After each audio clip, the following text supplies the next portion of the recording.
मां को सौतेले पिता संग देख गुस्से में आई टिकटॉक स्टार, चेहरे पर 79 बार चाकू से हमला कर ले ली मां की जान।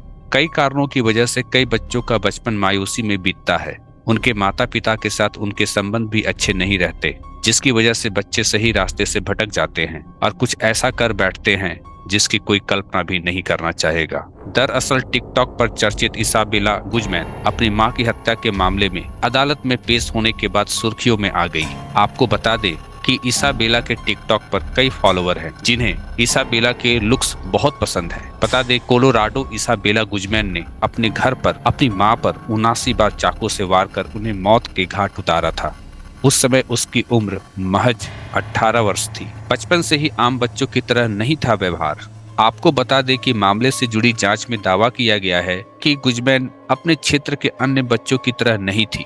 वह कभी भी मुस्कुराती, खेलती या अपने माता पिता के साथ समय बिताना नहीं चाहती थी। कहा जाता है कि वह अपनी मां से बहुत नफरत करती थी। जानकारी के मुताबिक इसाबेला के माता पिता गरीब थे और इसाबेला को बहुत सी चीजें नहीं दे पाते थे, जिसकी वजह से अक्सर घर पर विवाद होता रहता था। लेकिन उसके माता पिता को उम्मीद थी कि जैसे जैसे वह बड़ी होगी उसे इस बात की बेहतर समझ हो जाएगी। मगर इसाबेला अपने बचपन से ही अपने माता पिता को एक दूसरे के साथ अक्सर झगड़ते देखा करती थी, जो उसके दिमाग में हावी हो रहा था। इस तरह अपने माता पिता के झगड़े देख देख के वो मानसिक तौर पर कमजोर होने लगी थी और इसी कारण वह अपने माता पिता से और भी अधिक नफरत करने लगी, खासकर तलाक के बाद।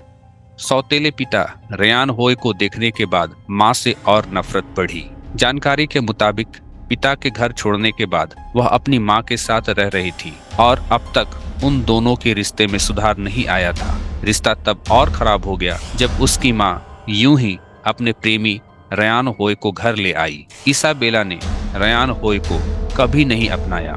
चीजें तब बिगड़ने लगी जब इसाबेला ने अपनी मां को जान से मारने की धमकी देना शुरू कर दिया, यह कहते हुए कि जिस तरह से उसके साथ व्यवहार किया गया है वह उसे भुगतना पड़ेगा। इसाबेला की मां ने ऐसा कई बार होने के बाद पुलिस से शिकायत भी की थी, पर उसे वार्निंग देकर छोड़ दिया गया था जब गुजमैन ने अपनी मां पर 79 बार चाकू मारा।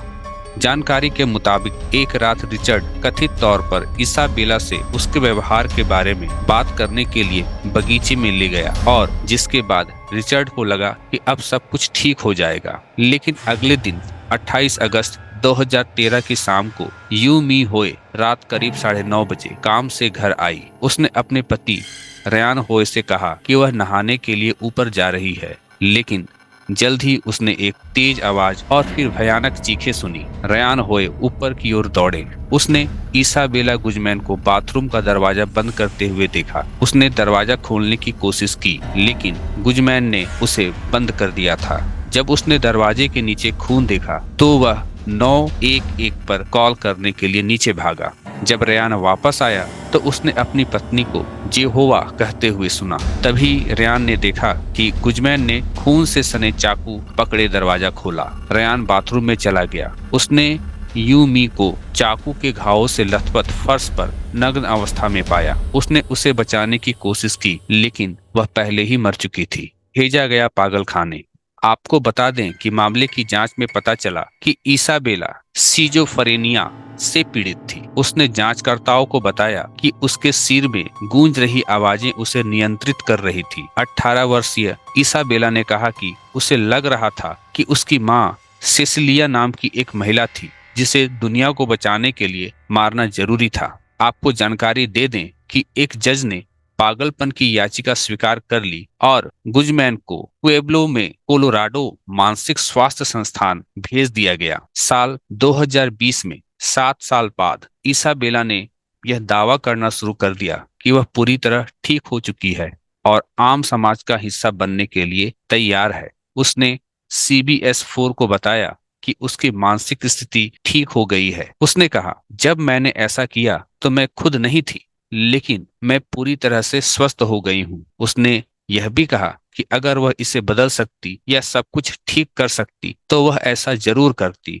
हालांकि अदालत ने इसाबेला गुजमैन की रिहाई के लिए किसी भी अपील को स्वीकार नहीं किया है।